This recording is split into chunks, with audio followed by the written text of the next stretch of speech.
Property बेचकर sir cash लिया, उस कैश का हम क्या करें? क्या उस कैश को हम बैंक में डिपॉजिट कराएं या फिर उस कैश का कोई अलग तरीके से यूज होता है, या फिर अगर हमने प्रॉपर्टी सेल करके अगर कैश को बैंक में डिपॉजिट किया, क्या इनकम टैक्स डिपार्टमेंट की तरफ से नोटिस आएगा? यह सब कुछ आज के इस वीडियो में बात करने वाला है। नॉर्मली जब भी हम कोई प्रॉपर्टी सेल करते हैं तो हमारे पास में दो एस्पेक्ट होते हैं। एक होता है कि सर आपकी जितनी भी रजिस्ट्री की वैल्यू होती है उतना आप एक नंबर में पैसा लेते हैं और ऊपर का जो अमाउंट होता है वो आप कैश में लेते हैं। फॉर एग्जाम्पल हम बात करते हैं कि 1 करोड़ की कोई प्रॉपर्टी थी जिसमें 70 लाख रुपीस की स्टाम्प वैल्यू है जहां पर रजिस्ट्री हुई और 30 लाख रुपीस जो है आपने उसको कैश में लिया। अब ये 30 लाख रुपीस का कैश जो है ये आपके पास में आया है, उस कैश का आप क्या करेंगे? बहुत सारे पर्सन से कैश को बैंक में डिपॉजिट कराते हैं। अगर बैंक में अगर आप कैश डिपॉजिट कराते हैं तो उससे होता क्या है कि सर इनकम टैक्स डिपार्टमेंट की तरफ से नोटिस आता है। नोटिस इस बात का आता है कि आखिर में ये 30 लाख रुपीस जो आपने बैंक में कैश डिपॉजिट करवाया, ये कैश आपके पास में कहां से आया, इसका क्या प्रूफ है? क्योंकि ये तो आपकी 2 नंबर की इनकम हो गई। अगर 1 नंबर की इनकम होती तो अलग तरीके से होती। अब यहां पर सर आपकी 70 लाख रुपीस आपकी स्टाम्प वैल्यू के हिसाब से रजिस्ट्री हुई। अब इस प्रॉपर्टी को आपने सेल्स किया, जो भी आपका कैपिटल गेन का कैलकुलेशन होगा वो आपके 70 लाख रुपीस की वैल्यू पे होगा, न कि 1 करोड़ की वैल्यू पे होगा। अब ये जो 30 लाख रुपीस के ऊपर का जो अमाउंट है, ये अमाउंट आप कहां पे उसको यूज करें?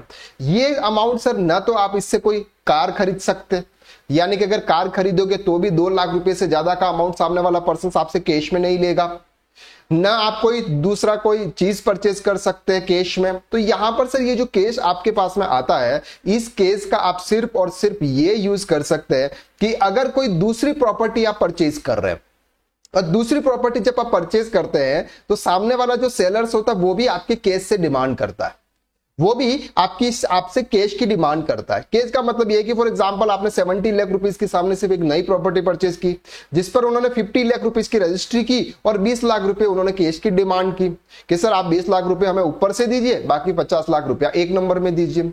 तो आपके वहां पर वो कैश आपके काम आ सकता है। अदरवाइज अगर आप प्रॉपर्टी सेल कर रहे हैं और प्रॉपर्टी सेल करने के बाद अगर आप कोई नई प्रॉपर्टी परचेज नहीं कर रहे हैं तो ऐसे केसेस में सर ये जो आपका कैश है, ना तो इसको आप बैंक में डिपॉजिट करवा सकते हो और न ही आप इसका कोई अदर तरीके से आप उसका यूज कर सकते हो। ये आपके पास में एज इट इज ऐसे पड़ा रहेगा। आप छोटे मोटे एक्सपेंसेस ऐसे आप कैश में कर पाओगे, लेकिन कोई बड़ा ट्रांजैक्शन आप कैश में नहीं कर पाओगे।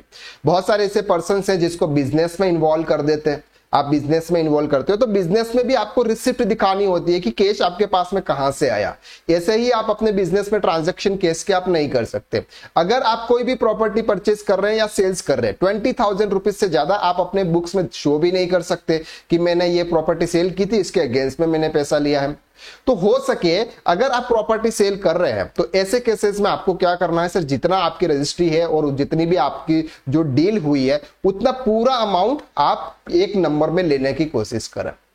1 नंबर लेने से कोशिश ये होगा कि सर एक तो आपकी जो बुक वैल्यू, आपकी जो नेटवर्थ है वो आपकी बढ़ेगी, आपका कैपिटल बढ़ेगा। फ्यूचर में अगर आप लोन लेने के लिए जाओगे तो आपके लिए ईजी हो जाएगा और इनकम टैक्स डिपार्टमेंट के इनकम टैक्स की नोटिस का कोई भी टेंशन आपको नहीं रहेगा। दूसरी चीज यहां पर यह आती है कि अगर आप प्रॉपर्टी परचेज कर सेल कर रहे हो और सेल करने के बाद अगर आप कोई नई प्रॉपर्टी अगर विद इन 1 ईयर 2 ईयर में अगर परचेज करते हैं तो वैसे भी आपको कैपिटल गेन के अंदर उसका एग्जम्पशन मिल जाता है। जितना भी कैपिटल गेन आपका हुआ था उसका आपको एग्जम्पशन मिल जाता है। तो यहां पर तो आपको टेंशन लेने की बिल्कुल जरूरत ही नहीं है कि सर मैं कैपिटल गेन के ऊपर कितना टैक्स पे करूंगा, क्या होगा। अगर आप नई प्रॉपर्टी परचेज कर रहे हैं तो आपको 1 नंबर में पैसा लेना है, उसका एग्जम्पशन आपको मिल जाता है। दूसरा सिनेरियो हमने आपको बताया कि अगर आप नई प्रॉपर्टी परचेज कर रहे हैं, सामने वाला अगर आपके कैश से डिमांड कर रहा है तो जो कैश आपके पास में 2 नंबर में आया है वो 2 नंबर का कैश आप उनको दे दे और एक नई प्रॉपर्टी आप परचेज कर लें। तो इस तरह से अगर आपने कोई भी प्रॉपर्टी सेल की और वहां से अगर आपके पास में कैश आया है